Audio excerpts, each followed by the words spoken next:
AKM சமையல் இன்னைக்கு chicken வறுவல் 3/4 கிலோ போன்லெஸ் சிக்கன் எடுத்துருவோம். இதை வந்து மஞ்சள் தூள் போட்டு கழுவுறேன். கொஞ்சம் எண்ணெய் ஊற்றி கடுகு போட்டு வச்சு சோம்பு 1/2 ஸ்பூன்,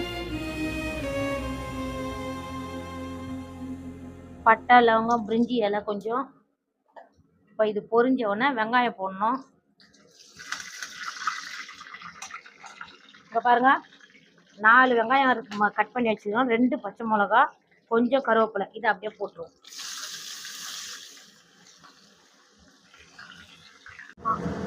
இங்கே பாருங்க ஒரு 1/2 ஸ்பூனு இஞ்சி பூண்டு பேஸ்ட்டு. பாருங்க 4 தக்காளி, பெரிய சைஸ் தக்காளி அரிஞ்சு வச்சிருக்கேன். அதை இதில் போட்டு வதங்கணும். வதங்கினதுக்கு அப்புறம் கறியை போட்டு கொஞ்சம் வதக்கணும். வதக்கிட்டு அதுக்கப்புறம் தான் மிளகாத்தூளே போடணும். 1 ஸ்பூனு 2 ஸ்பூன் உப்பு போட்டுக்கணும். 1 ஸ்பூன் மஞ்சத்தூள், ஒரு 1/2 ஸ்பூன் போட்டுக்கோங்க. இதை இப்படி வதக்கிட்டு இது தக்காளியும் வெங்காயம் நல்லா வதங்கினதுக்கப்புறம் சிக்கனை போடணும். போட்டு வதக்கி மிளகாத்தூள் போடணும்.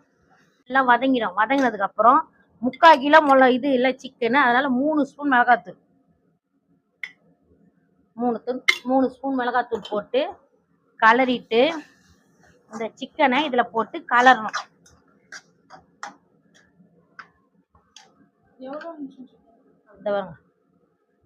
இது வந்து நல்லா மஞ்சத்தூள் எல்லாம் போட்டு கழுவி வச்சுக்கிறோம். நல்லா 3 முறை கழுவி வச்சிருக்கேன். அப்போதான் அந்த மஞ்சத்தூள் போட்டு கழுவுனாதான் ஸ்மெல் வராது.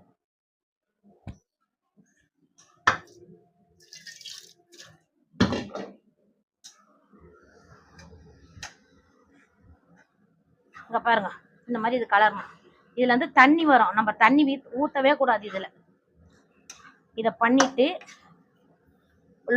லோ ஃப்ளேமுக்குலாம் நடுவில் கொஞ்சம், ரொம்ப லோவாக இருக்கக்கூடாது, கொஞ்சம் வச்சு மூடிடணும். இதை மூடிட்டோம்னா இது அப்படியே வதங்கும். இங்கே பாருங்க சிக்கன் பாருங்க எப்படி ஆயிடுச்சு பாருங்க. நல்லா செவந்த மாதிரி நல்லா எண்ணெய் பிரிய ஆரம்பிச்சிச்சு. இதில் வந்து 1 ஸ்பூன் மிளகுத்தூளுங்க, மிளகுத்தூள் 1 ஸ்பூன் போட்டு கொத்தமல்லி பாருங்க, கொத்தமல்லியை போட்டுட்டு அப்படியே இறக்கிட வேண்டியது தான். Chicken gravy ready. இது பாருங்க மிளகுத்தூள் போட்டு கொஞ்சம் கிளறிட்டு இறக்கிட வேண்டியது தான். இங்கே பாருங்க சிக்கன் வறுவல். இதுதான் சிக்கன் வறுவல். ஓகேயா? போன்லெஸ் சிக்கன்மா, இது எலும்பே இருக்காது, ஃபுல்லாக கறி தான்.